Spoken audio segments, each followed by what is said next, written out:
බොහොම ආදරෙන් ආදරණීය ජීවිතයත් එක්ක එකතු වෙලා ඉන්නේ. ජීවිතේට බොහෝ දේවල් ආදරෙන් තිරණ කරන එක අපි හැමෝගෙම වගකීමක් නේද? පුරා හොරා කිහිපයක්ම ඔබත් එක්ක මේ විදිහට එකතු වෙනකොට සූදානම්ින් ඉන්නේ ජීවිතේට වැදගත්ම මාතෘකාවක් සම්බන්ධයෙන් අද ඔබත් එක්ක කතා කරන්න.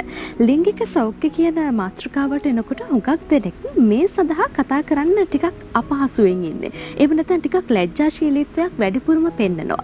නමුත් මේක කතා කළ යුතු මාතෘකාවක් වගේම වැඩිපුරම අපිට අවශ්‍ය කරන මාතෘකාවක් විදිහට හඳුන්වා දෙන්න පුළුවන්කමක් තියෙනවා. කොහොම නමුත් මේ සම්බන්ධයෙන් අපි දිගින් දිගට ඔබව දැනුවත් කරන්න සූදානම් වෙනවා වගේම අද සූදානම් මේ සඳහා ප්‍රවේශයක් ලබා ගන්න කියන කාරණයක් මතක් කරන ගමන් මේ පිළිබඳව ඔබව දැනුවත් කරන්නට බොහොමත්ම ආදරෙන් අපි ආරාධනා කළා අප සමග සම්බන්ධ වෙන්න කියලා. ලිංගික සෞඛ්‍ය පිළිබඳ විශේෂඥ වෛද්‍ය ප්‍රගීත් ප්‍රේමදාස වෛද්‍යතුමාට අයබෝවන් සුබ දැසනක්. හොඳයි වෛද්‍යතුමනි දැන් අර කලින් කතා කළා වගේම හුඟක් දෙනෙකුට අවශ්‍ය කරන මාතෘකාවක් මේ. නමුත් කතා කරන්න ටිකක් බයයි. එහෙම නැත්නම් ටිකක් ලැජ්ජයි. සමහර තැන්වලදී වෛද්‍යවරයෙක් එක්ක පවා කතා කරන්න මැලි වෙන අවස්ථාවන් අපි ඕන තරම් දැකලා තියෙනවා. අන්න ඒ නිසා අපි එතනින්ම අපේ කතාබහ ආරම්භ කරමු නේද? ඔව් ජයනි. ඇත්තටම මේ ලිංගික සෞඛ්‍ය ගැන අපි ප්‍රවේශයක් ගන්නවා නම් මේ ලිංගික සෞඛ්‍ය කියන්නේ ඇත්තටම වෙනත් සෞඛ්‍යයක් නෙවෙයි. මේක අපේ සෞඛ්‍ය සාමාන්‍ය සෞඛ්‍යයේම කොටසක් විදිහට තමයි අපිට හඳුන්වන්න වෙන්නේ. ඒ වගේම තමයි මේ ලිංගික සෞඛ්‍යයේ වැදගත්කම අපි විශේෂයෙන් කතා කරනවා නම් මේක සාමාන්‍යයෙන් මිනිසුන්ගේ අපි කියන quality of life. එහෙම නැත්නම් අර ජීවන තත්ත්වය නැත්නම් ජීවන තත්ත්වයේ ගුණාත්මකභාවය තීරණය කරන සාධකයක්. ඉතින් ගොඩක් වෙලාවට විශේෂයෙන් ලංකාව වගේ සංස්කෘතිකමය රටක ඉතින් මේ ලිංගික සෞඛ්‍ය ලිංගික කාරණා ගැන කතා කරනවා බොහොම අඩුයි. ඉතින් විශේෂයෙන් ඒක හින්දාමද කොහෙද සමහරක් වෙලාවට මේ දේවල් ගැන තියෙන දැනුම ඇත්තටම අපේ මිනිසුන්ගේ අඩුයි.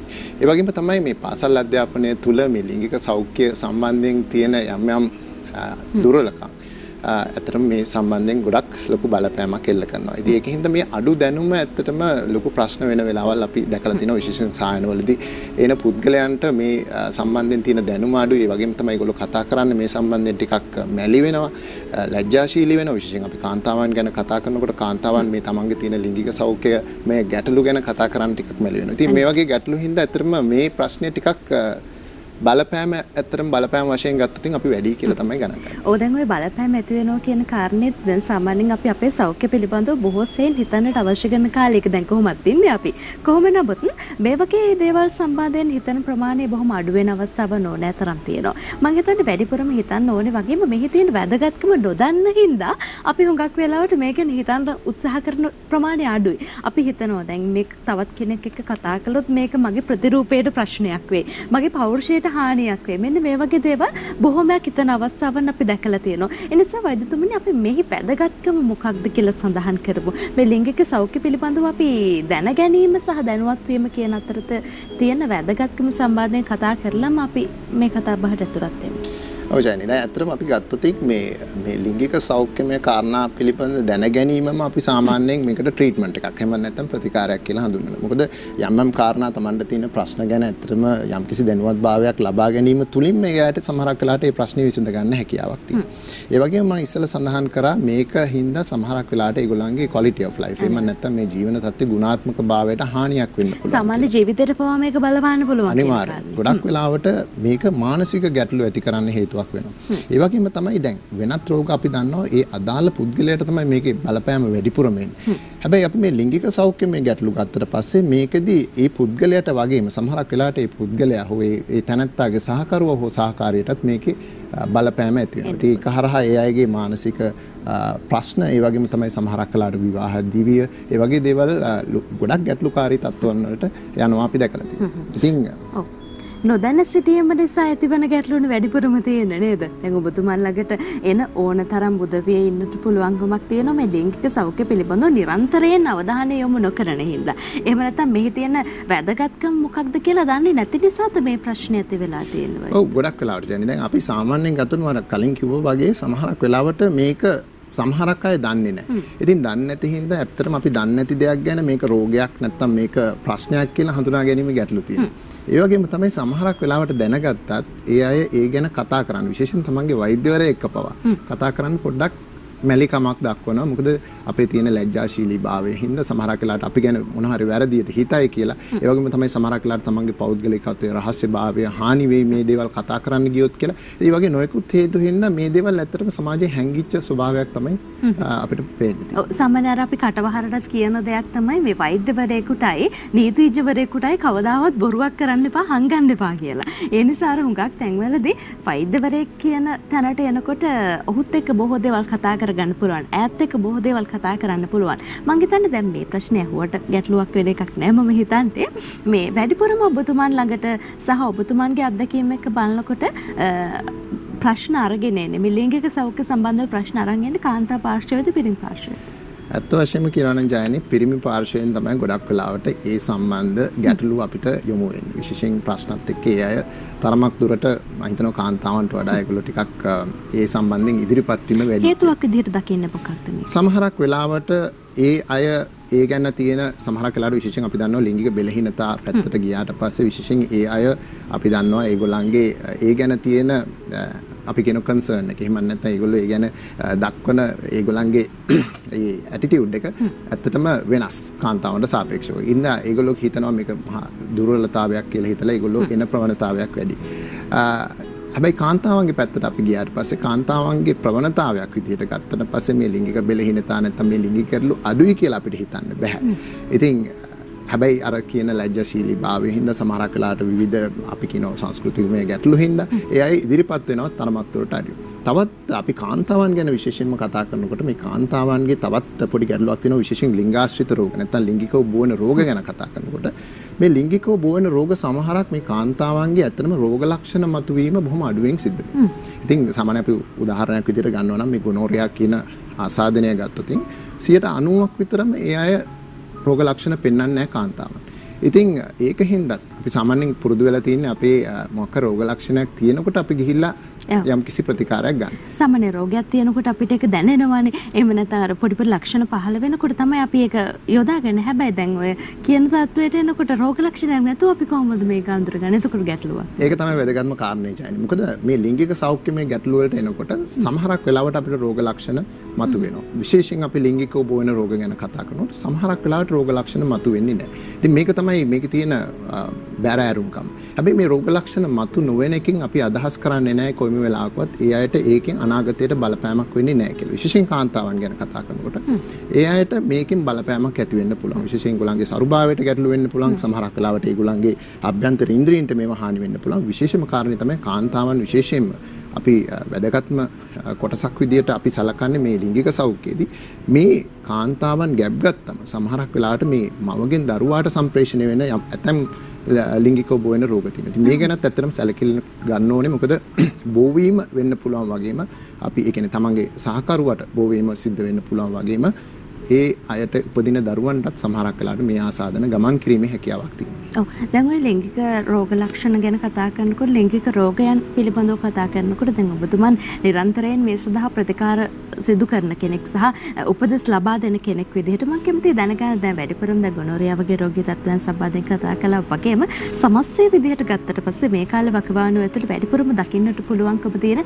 ලිංගික රෝගයන් මොනවද වැඩිපුරම ඔබ ළඟට අරගෙන එන ප්‍රශ්න අපි කැමතියි දැනගන්න. ඔව් ජයනි ඇත්තටම ගත්තොත් අපි විශේෂයෙන්ම සඳහන් කරනවා නම් මේ ලිංගික සෞඛ්‍ය කියන අපි මේ විෂයපතය ගත්තට පස්සේ අපි මෙහිදී ලිංගිකව බෝවන රෝග ගැන කතා කරනවා. ඒ වගේම තමයි අපි නොයෙකුත් අනෙක් ලිංගික ප්‍රශ්න. කියන්නේ අපි සාමාන්‍යයෙන් ලිංගික බෙලහීනතා කියලා හඳුන්වන තත්ත්වයන්. ඉතින් මේ තත්ත්වයන් දෙකම අපි සාමාන්‍යයෙන් ප්‍රතිකාර කිරීම සිද්ධ කරනවා. ඒතර විශේෂයෙන් අපි මේ ආසාදන පැත්තෙන් ගත්තොත් නැත්නම් විස බීජයක් හින්දා ඇති වෙන්න පුළුවන් ලිංගික රෝග ගැන ගත්තොත් අපි වෛරස මගින් ඇති වෙන රෝග තමයි ඇත්තටම අපි ප්‍රමුඛ ස්ථානයක් ලංකාවේ පවතින විශේෂයෙන් ලිංගික හර්පීස් කියලා තියෙනවා. ඒ වගේම තමයි ලිංගික ඉන්නන් වගේ රෝග.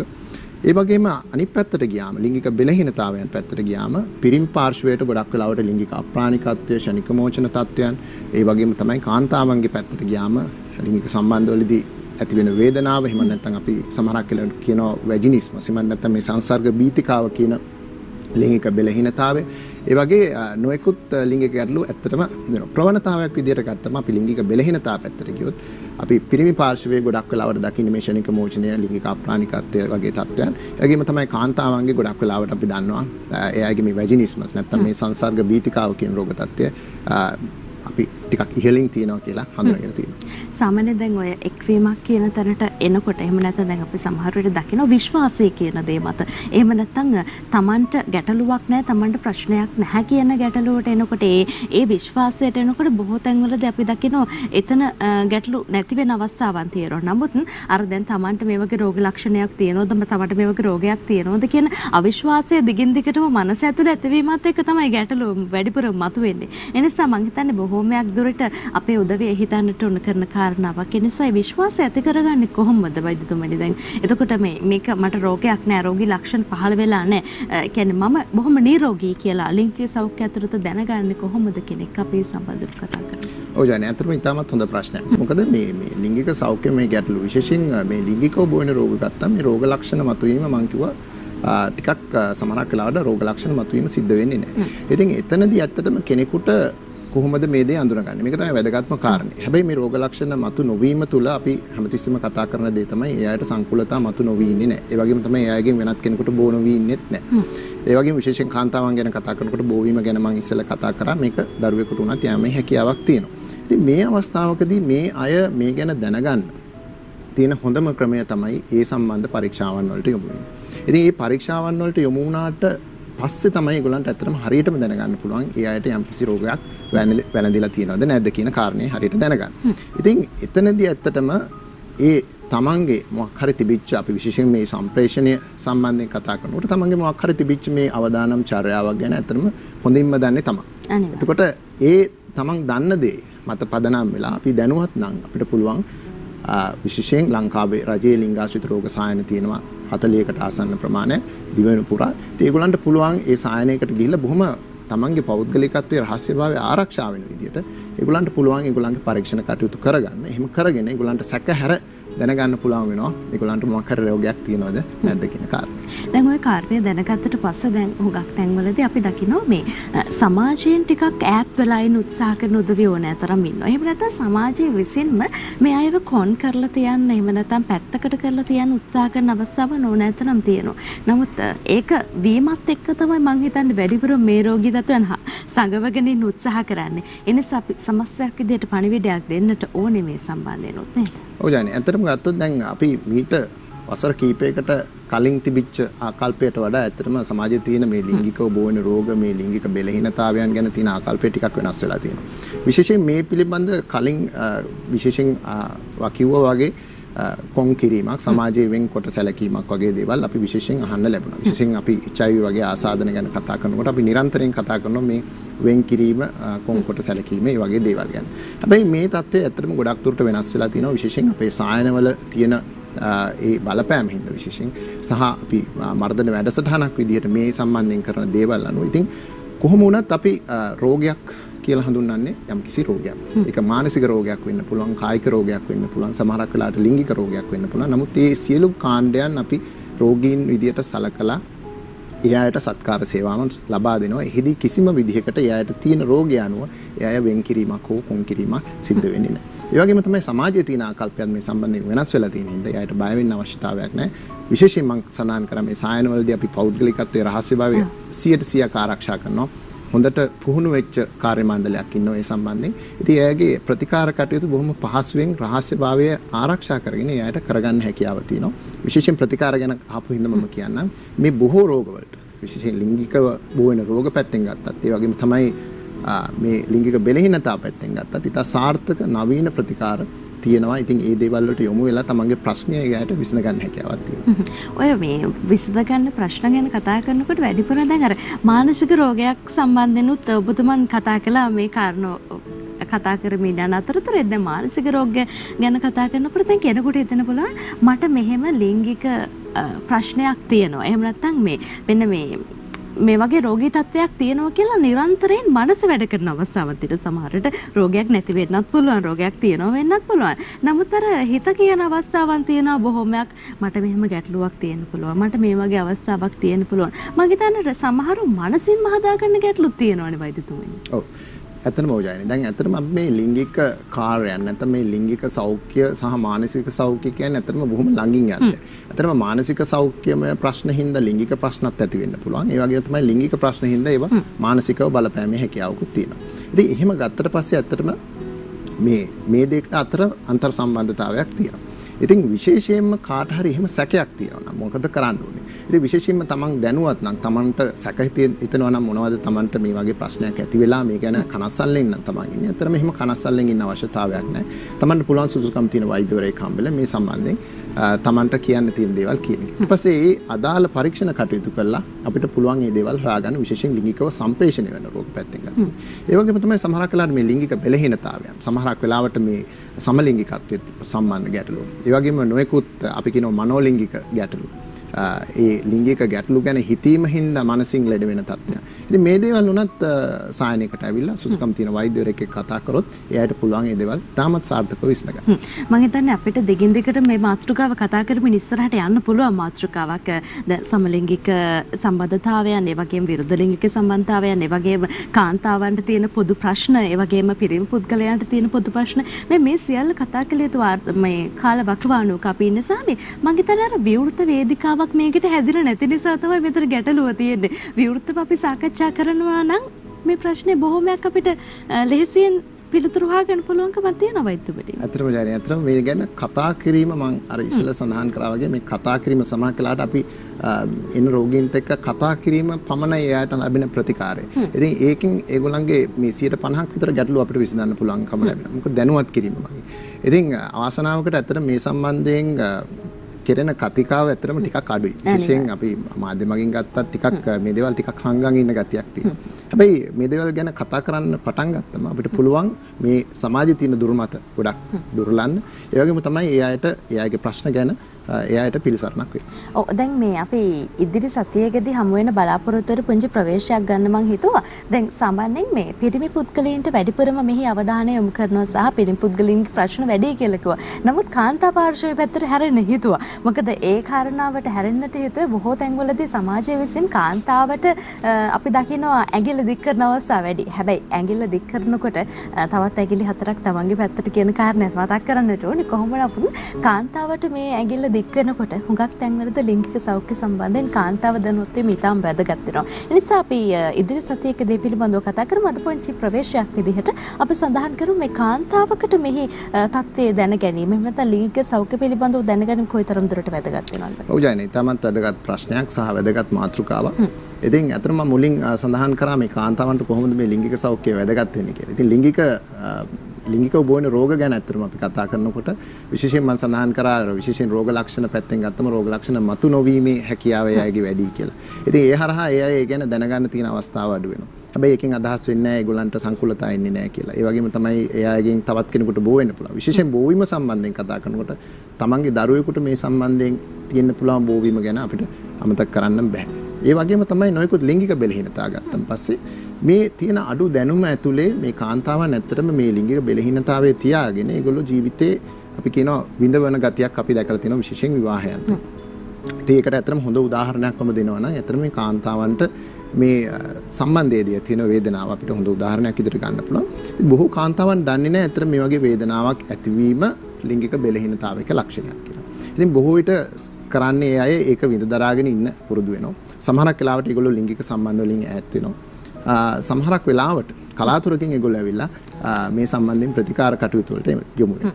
හැබැයි බොහොම අඩු පිරිසක් තමයි ප්‍රතිකාර කටයුතු වලට එන්නේ. හැබැයි මේ වගේ දැනුවත් කිරීම හරහා මම හිතනවා එයාට හැකියාව ලැබෙයි ඉදිරියට ඒ වගේ තත්ත්වයන් විසඳ ගන්න ප්‍රතිකාර කරා එන්න.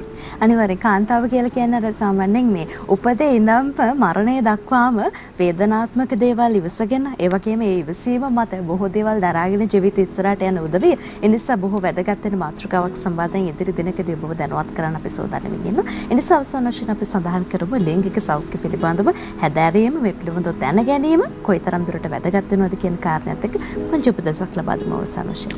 ඔව් ඇත්තටම මම හිතන්නේ මේ වැඩසටහන පුරාටම සඳහන් කරා මේ ලිංගික සෞඛ්‍යමය කාරණා ගැන හරි දැනුමක් ලබා ගැනීම වැදගත්. මේ හරි දැනුම තුලින් අපිට බොහෝ ප්‍රශ්න ඇත්තටම විසඳ ගන්න හැකියාවක් තියෙනවා. ඉතින් ඇත්තටම මේ සම්බන්ධයෙන් හරි දැනුමක් ලබා ගන්න තැනක් ඇත්තටම ටිකක් අඩු හින්දා විශේෂයෙන් නොයෙකුත් පුද්ගලයන් විශේෂයෙන් අන්තර්ජාලය හරහා විවිධ වැරදි තොරතුරු සමාජගත වීමක් අපි දකිනවා. ඒ වගේම තමයි විවිධ ප්‍රතිකාර, ඒ වගේම තමයි සමහරක් වෙලාවට නොයෙකුත් ක්‍රියාවන් ඒ සම්බන්ධයෙන් තියෙන දේවල් අපි කියන මාකට් කළ වෙළඳ පොළට යොදන ගතියක්. මම හිතන්නේ ඒ තුල අනිසි බියක් ඇති වෙනවා. අනිසි බියක් ඇති වෙනවා. ඉතින් ඒ වගේම තමයි මිනිස්සු නොමග යන සුළු බවක් තියෙනවා. ඒ වගේම තමයි මේ දේවල් සමහරක් වෙලාවට තමන්ගේ ජීවිතයට හානියක් වෙන්න පවා පුළුවන්. ඉතින් ඒ සම්බන්ධයෙන් හරි දැනුමක් ලබා ගැනීම තුලින් අපිට පුළුවන් ගොඩක් ප්‍රශ්න විසඳ ගන්න. ඒ වගේම තමයි තමන්ගේ තියෙන ලිංගික ඔබ වෙන රෝග මං අර ඉස්සෙල්ල සඳහන් කළා වගේ පරීක්ෂණ කටයුතු වලට යොමු වෙන්නේ. ඒ වගේම තමයි ලිංගික බෙලහීනතාව තියෙනවා. ඒ දේවල් ගැන කතා කරලා ඒ ප්‍රශ්න විසඳගන්න. හරි. එහෙනම් ප්‍රශ්න විසඳ ගන්න වගේම අපි බොහෝ තොරතුරු ඔබට දිගින් දිගටම එකතු කරන්න සූදානම්ෙන් ඉන්න. ඉතිරි දිනකදී අපි හමු වෙනවා. ඒ හමු වීමත් එක්ක අපි දකිනවා බොහෝ දුරට අපි දැන් පුංචි ප්‍රවේශයකුත් ලබාගත තැනක් තියෙනවා. ඒ නිසා කාන්තාවන්ට ඇතිවෙන ප්‍රබලතම ප්‍රශ්න සම්බන්ධයෙන් ලිංගික ප්‍රශ්න සම්බන්ධයෙන් කතා බහ කරන්නට අපි ඉදිරි සතියේදී මොන ගැන බලාපොරොත්තුවක් තියාගෙන තමයි වෛද්‍යවන්ට අපි සමුදෙන්නේ. අද මේ පිළිබඳව කතා කරන්න අප සමග බොහොත්ම ආදරෙන් එකතු වුණේ ලිංගික සෞඛ්‍ය පිළිබඳ විශේෂඥ වෛද්‍ය ප්‍රගීත් ප්‍රේමදාස වෛද්‍යවරුනි බොහොත්ම ස්තුතියි. ඉදිරි සතියේක මොන ගැන බලාපොරොත්තුවක් එක්ක සමුදෙන්නේ. අයබෝවන්. හොඳයි. සූදානම් වෙන්නේ ආදරණීය ජීවිතෙන් කෙටි විරාමයක් ලබා ගන්න. සරෝදේ ව්‍යාපාරය කියලා කියන්නේ ඔබට බොහෝ තැන්වලදී මානුෂීය ක්‍රියාදාමයක් විදිහට ඔබ ළඟින්ම ඉන්න තැනක් විදිහට හඳුන්වා දෙන්න පුළුවන්කම තියෙනවා. එහි තවත් අලුත්ම ව්‍යාපෘතිය තමයි AHA ව්‍යාපෘතිය කියලා කියන්නේ. මේ සම්බන්ධයෙන් බොහෝ තොරතුරු අපි දිගින් දිගටම ඔබට දැනුවත් කළා. ඒ නිසා ඒ පිළිබඳව මේ විරාමයෙන් අනතුරු තවත් තොරතුරු එකතු කරන බලාපොරොත්තුවත් එක්ක විරාමයක් අරගෙන නැවත මුණ ගැහෙන්නම්. මේ ආදරණීය ජීවිතය.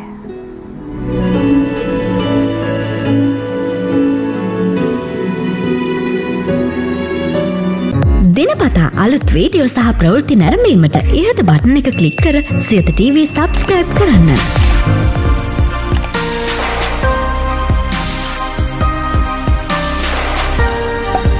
අලුත් වීඩියෝ ගැන මුලින්ම දැනගන්න මෙම සීනුව ක්ලික් කරන්න.